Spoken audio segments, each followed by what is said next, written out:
Picture this. It's a Monday morning in downtown Fort Worth, Texas. The lobby of Hallberg International buzzes with the familiar symphony of corporate life. Shoes clicking against polished tile, phones buzzing with urgent messages, conversations about deadlines swirling through the air as employees clutch their coffee like it holds all the answers to their Monday blues. Most people never notice the cleaning crew. Not out of malice, mind you, just habit. They came in after hours, pushing their carts, changing trash bags, wiping down conference tables, blending into the background like elevator music. Invisible in their burgundy uniforms, they were part of the building's quiet machinery, keeping everything running while the rest of the world slept. Jonathan Kellerman, the company's CEO, was halfway through his usual walk from the parking garage to his 18th floor executive suite when something stopped him cold. A voice, but not just any voice. It was fluent, sharp, and rolling through a language he hadn't heard since his last visit to the company's Shanghai office. Mandarin. He glanced around, thinking maybe one of the international sales reps had come in early. But then he saw her. A woman in that familiar burgundy janitor's uniform, her short twists pulled back into a neat ponytail, standing near the touchscreen lobby directory. She was mid-conversation with an older man in a navy jacket and thick-rimmed glasses, who looked both confused and relieved all at once. She gestured calmly, her voice warm and firm, directing him toward the elevators with the kind of patience that comes from truly understanding what it feels like to be lost. Kellerman narrowed his eyes. He'd seen her before, passing through the halls after late meetings, always polite, always quiet, never making eye contact unless spoken to. He didn't even know her name, but here she was, effortlessly translating and explaining building logistics in a language most Americans couldn't even pronounce correctly. As he took a slow step forward, she wrapped up the Mandarin conversation and turned toward a delivery man holding a clipboard. The Spanish flowed from her lips as naturally as breathing. The delivery man blinked, said "Sí, gracias," and just as casually, she turned to a vendor standing nearby, looking confused at a set of mislabeled boxes. She switched to French, pointing with a faint smile, her words as precise as a surgeon's scalpel. Kellerman's jaw clenched slightly, not from anger, but from something tighter, a pinch of guilt. He'd worked in global logistics for over 2 decades, led international expansions, hired translators, built cross-cultural training programs. Yet here, in his own building, the most linguistically gifted person he'd encountered in months had been scrubbing toilets just 2 floors below his office. "Excuse me," he said, stepping forward with more curiosity than command in his voice. She turned toward him, startled but composed. "Yes, sir." He smiled faintly. "That was Mandarin, right?" "Yes, sir." "You speak it fluently?" "Yes." "And Spanish, French?" She nodded simply. "What else?" "Also Portuguese, German, Arabic, Italian, Swahili, and I read Latin, but I don't really count that." He blinked hard. "You're telling me you speak 9 languages?" "Yes, sir." There was no pride in her tone, no arrogance, just truth, straight as a level beam. He stared at her for a moment, trying to catch up to the fact that a janitor in his building, a woman who mopped floors in silence every night, was a walking United Nations. "What's your name?" he asked finally. "Denise Atwater." "Miss Atwater, are you free for a few minutes?" Her brow raised slightly. "Now?" "Yes. I'd like to talk to you in my office." He noticed a look of hesitation, not fear exactly, just that built-in reflex people have when they're used to being ignored or underestimated. She slowly nodded. "All right." Inside the elevator, silence settled for a moment before she spoke. "I've worked here for 13 years, she said suddenly as they rose toward the executive floor. "Never thought I'd be invited up." He gave a small, quiet smile. You might be surprised how quickly things can change. But he had no idea just how much was about to change. Not for her, and not for him. The elevator dinged, and Denise stepped out first, her shoes quiet on the polished wood floor of the executive hallway. It smelled like citrus and leather money, if you had to put a scent on it. Kellerman's assistant glanced up wide-eyed at the sight of Denise beside him. He didn't explain, just nodded for her to let them through. Once inside the glass-walled office, he gestured to a chair across from his desk. "Please sit." She sat carefully, folding her hands in her lap, her eyes moving slowly across the room. She wasn't impressed, just observant. A large world map hung behind him, each country dotted with colored pins. On the side table sat a tray of espresso cups, a photo of his 2 daughters, and a dusty award from a trade conference in Brussels. Kellerman sat across from her, leaning forward slightly. "So, Denise, I'm going to be honest. I didn't expect to have this conversation today. If you are enjoying this story, kindly do us a favor and subscribe to our channel. It is free and won't cost anything, but it means a lot to us. We are just a small channel trying to grow. Thank you. And back to the video." She gave a small nod, her posture still, her face unreadable. "But I just heard you speak 3 languages like you were flipping light switches, and I need to understand. How does someone like you end up working here? Cleaning floors?" For a second, she didn't answer. Her eyes flicked toward the window, then back to him. "You got time for the truth?" "I wouldn't have asked otherwise." She sighed, rubbing her palms together as if warming up the words. "I was born in Toledo, Ohio. Only child. My dad was a pipe fitter, my mom a nurse's aide. They didn't have much, but they worked hard, pushed education like it was religion. I got a full ride to Kent State, majored in linguistics, was halfway through a master's when my mother got sick." She paused, her voice steady but softer now. "I came home to take care of her. Then my dad passed from a stroke 6 months later. Everything fell apart after that." She tilted her head slightly, as if rewinding the memories before she spoke them. "I had a baby. No money. No partner who stuck around. So I worked whatever I could find, grocery stores, nursing homes, temp jobs. Eventually, a custodial supervisor here offered me night hours. It let me pick up my daughter from school, pay the light bill. That's how I got here." Kellerman watched her, no blinking, just listening. "But the languages. I didn't stop learning. I borrowed textbooks, listened to recordings, read newspapers in 5 different tongues, just to stay sharp. It's what I do. It's the only thing I do that makes me feel like I still matter." Her voice didn't waver. It wasn't rehearsed or poetic, just plain truth. "Most people never asked," she added. "They saw the uniform and assumed." That last word hung in the air like smoke. Assumed. Kellerman sat back in his chair, the weight of her story settling into his chest like a stone. She cleared her throat. "Look, Mr. Kellerman, I'm not saying this to make anyone feel bad. I'm not bitter. Life happened. I did what I had to do. I still do.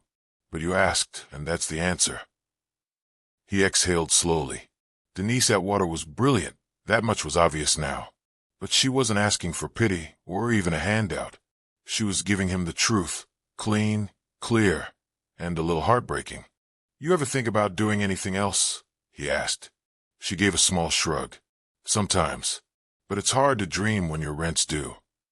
Silence fell again, but it was different now, denser, full of something unspoken but powerful. Kellerman reached for his notebook, jotted down a few lines. "What are you writing?" she asked, her voice still calm but a little curious now. He looked up at her. Ideas. But one idea in particular was already forming in his head, and it wasn't small. The conversation stuck with him all day. Even during budget reviews and vendor calls, Jonathan Kellerman's mind kept circling back to that morning, to Denise Atwater, her calm voice, and the quiet way she'd listed 9 languages like they were nothing. That kind of fluency didn't just happen. It took years of discipline, curiosity, and heart. Around 3:45, he left the executive floor and rode the elevator down to the building service level. He wanted to see something for himself. Down there, the air was warmer, the walls off-white and scuffed from carts and boots. He passed maintenance crews, break rooms, stacks of bottled water, and finally reached the janitorial supply room. He spotted Denise through the open door, restocking microfiber cloths on a metal shelf. "Mind if I bother you again?" he asked, stepping inside. She turned, slightly startled. You came down here? He smiled. Couldn't stop thinking about our talk. Listen, I have a favor to ask. She wiped her hands on her shirt. What kind of favor? There's a meeting upstairs. A group from the Sao Paulo office came early, and our translator canceled last minute. Can you help? She hesitated for only a second. Portuguese? Yes, I can do that. Minutes later, they were in conference room 4C. For Brazilian executives sat awkwardly, checking their phones. Denise stepped in quietly, nodded, and began speaking in smooth, confident Portuguese. Kellerman watched as the entire room shifted, shoulders relaxed, eye contact sharpened. She wasn't just translating. She was bridging a gap, making people feel seen. When one of the visitors cracked a joke in Portuguese, Denise responded with a laugh and a return joke that had them all chuckling. Kellerman didn't understand a word, but he understood connection. After 20 minutes, the meeting wrapped. One of the executives turned to him and said in English, "She's better than anyone we've worked with this year. Where'd you find her?" Kellerman looked at Denise, who was already stacking empty cups on a tray. "Right here," he said. Back in the hallway, he caught up with her. "You ever do professional translation before?" She shook her head. "Just help folks out in hospitals, government offices, things like that." "No certificate?" "No time for school. My daughter needed me more." Kellerman nodded. "And where is she now?" "She's 26. Nurse in Tempe. Paid for school herself. Stubborn like her mama." They both smiled, and for a second, it didn't feel like CEO and janitor, just two people talking about life. They returned to the service level, where Denise clocked back in. She had 2 more floors to clean before shift change. But before she left, she said something that stuck with him. I didn't do anything special today." He looked at her, eyebrows raised. "That's not how it looked to me." She gave him a small smile and walked off. That night, Kellerman sat in his car for a long time before driving home. He thought about everything: the pressure to grow the company, the investor meetings, the endless discussions on diversity and untapped talent. All this time, they'd been looking outside, recruiting globally, searching for new blood. But sometimes the gold's already in your backyard. And once you realize that, the real question becomes, what are you going to do about it? The next morning, Denise's badge beeped at the wrong time. She had just finished wiping down the east lobby when her supervisor, Ron, tapped her on the shoulder with a look that wasn't exactly annoyed, but wasn't normal either. "Hey, Denise. Mr. Kellerman asked to see you again." She blinked. "Did I do something wrong?" Ron shook his head. He didn't say. "Just told me to send you up."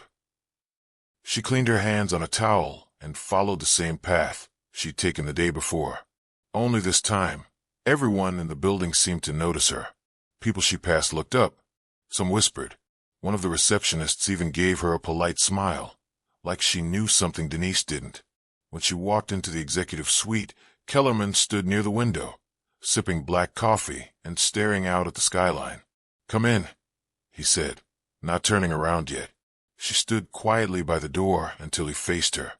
"I've been thinking," he said, placing his mug on a coaster, "about talent waste. How many people never get a shot? Not because they're not good, but because nobody looks twice." Denise said nothing. She didn't trust easy praise. She'd seen too many people talk big and do little. "I want to create a new position," he continued. "One that didn't exist before. Something this company badly needs, even if we didn't know it." Now she furrowed her brow. "For what?" "Cultural liaison for international affairs. Someone who can speak the languages, read between the lines, handle visitors, vendors, documents, all the global touch points that we're constantly fumbling through." Her mouth opened, but no sound came out. "You're qualified. Probably more than most of the people in our leadership team, honestly. And you've already proved you can handle it with grace, patience, and brains." She stared at him, eyes narrowing slightly. "This real? As real as it gets. I don't have a college degree. You have something better. Lived experience, commitment, and fluency in 9 languages. You think I care about a piece of paper, She shifted her weight, still unsure. Why me? He looked directly at her. Because I watched you solve 3 problems in 3 languages before 9 in the morning yesterday. And because I'm tired of walking past people like you. People doing twice the work for half the credit. Denise crossed her arms. You know what people are going to say. I don't care. She stared at him for a long moment, then let out a slow breath. I've never had an office job, she said. Never had a title. You learn fast. I don't have a wardrobe for this kind of thing. I'll have HR send a clothing stipend. She gave a dry chuckle.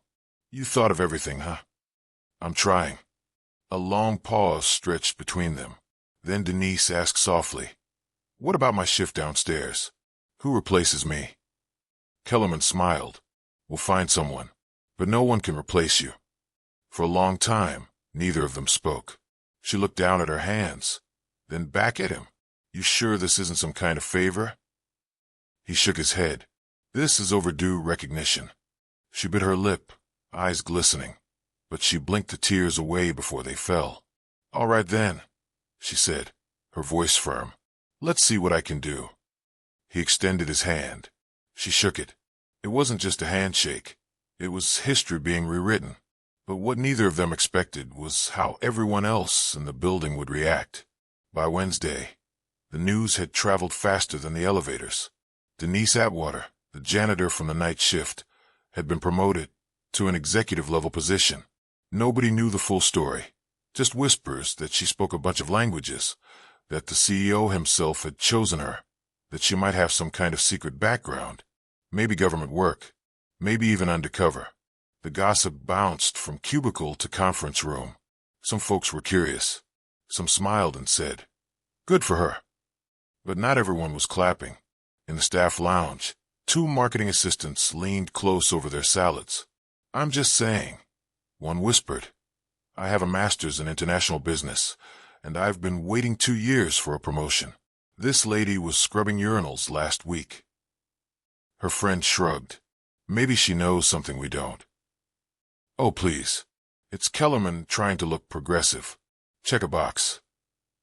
That same energy trickled into boardrooms and Slack messages, quiet resentment mixed with confusion. People weren't used to upward moves coming from outside the usual ladder. Denise felt it the second she stepped into her new office on the 12th floor. It was modest, just a desk, a plant, and a computer she hadn't touched yet. But to her, it looked like another planet. When HR finished onboarding her, she asked if she could keep the night uniform. Not to wear, just to remind herself. That afternoon, she met with Victor, head of international operations. He walked in with a clipboard and tight eyes. Didn't shake her hand. Didn't sit. So you're the new liaison, he said, like it was a joke wrapped in politeness. Denise looked up. That's what I'm told. You have experience in corporate environments? She smiled, only from the outside looking in. He didn't laugh. I've got reports from Italy, contracts from our Dubai partners, and an entire vendor issue in Sao Paulo.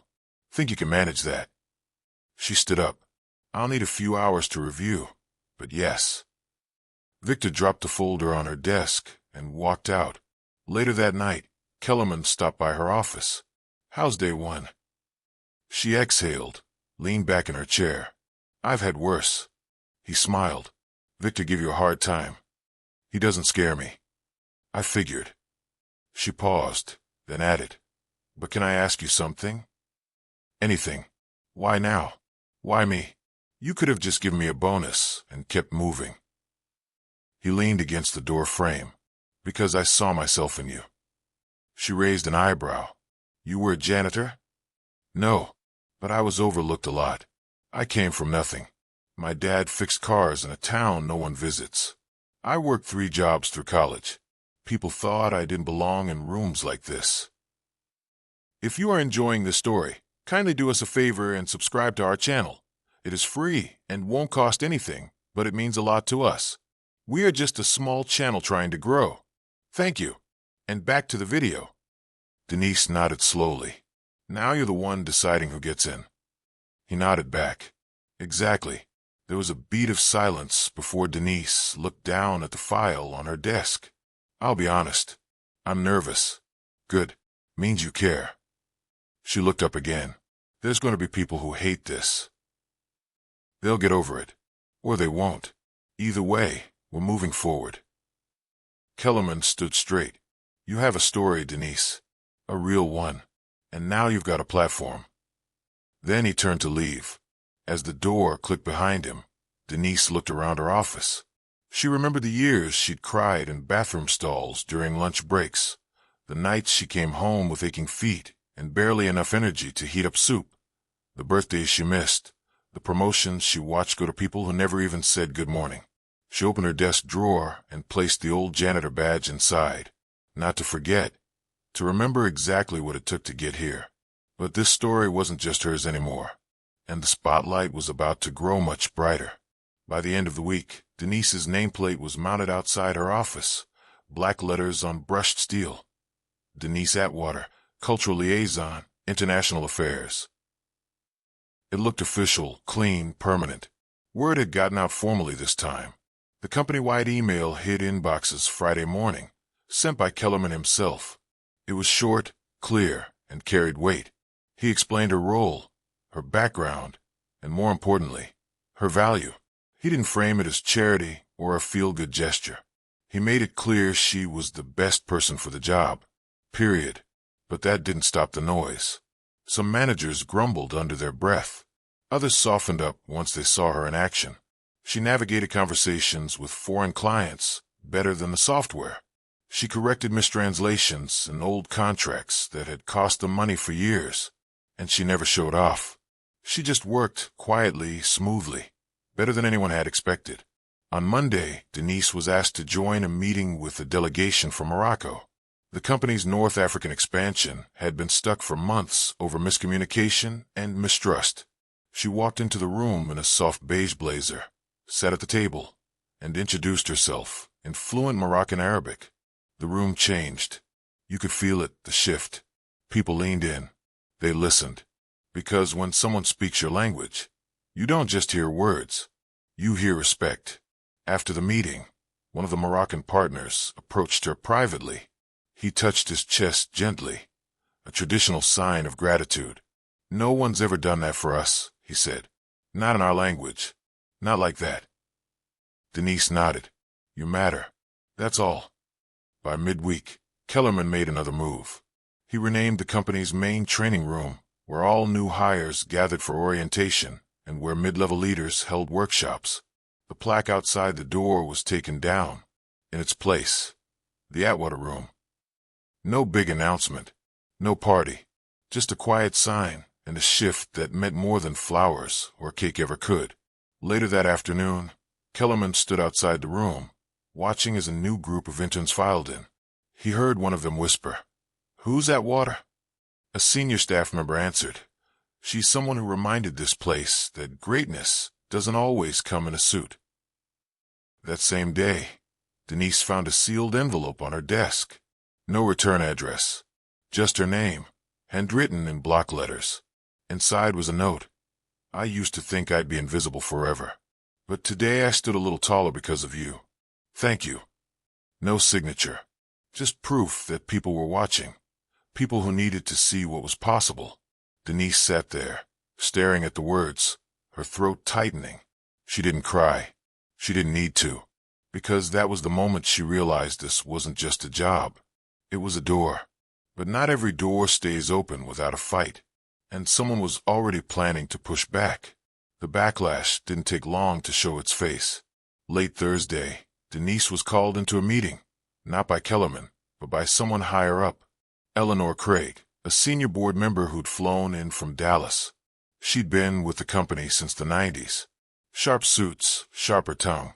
Denise walked into the small conference room on the 17th floor, where Eleanor waited with a stack of papers and a flat stare. "Have a seat," she said without looking up. Denise sat. Eleanor tapped her pen twice. "So, Miss Atwater, I've reviewed your file. You have no college degree, no previous corporate training, and no management certifications." Denise didn't flinch. "That's correct." Eleanor folded her hands. You were a janitor here 3 weeks ago. I was. She leaned back in her chair. Help me understand how someone with your background is now handling high-level international affairs. Denise held her gaze. Because I speak the languages. I understand the cultures. I've already fixed 2 vendor contracts and cleared a 3-month delay in our Morocco deal. I also helped secure a verbal agreement with our Brazilian partners that legal is finalizing next week. Eleanor pursed her lips. You think this company should be run on instinct and charm? Denise smiled slightly. No, ma'am. I think it should be run on results. Eleanor blinked. That was the first time Denise had seen her hesitate. I don't need to be liked, Denise added. But I do need to be useful. And I am. Eleanor stood and slowly closed the folder. You're a gamble. I'm used to that, Denise said quietly. My entire life's been one. When the meeting ended, Denise didn't return to her office right away. She walked out of the building and sat on a bench across the street, staring at the glass tower she now worked in. So many years, she had walked past that building wearing the same uniform, carrying cleaning supplies, wondering if anyone saw her. Now they all did, and some didn't like it. She pulled out her phone and called her daughter. Hey, Ma. Her daughter answered. Everything okay? Denise hesitated, then nodded to herself. Yeah, just needed to hear your voice. You sure? I'm sure. They talked for a few minutes, mostly about nothing. Groceries, her daughter's dog, a new movie she wanted to watch. But just hearing her laugh steadied Denise. After they hung up, she sat in silence,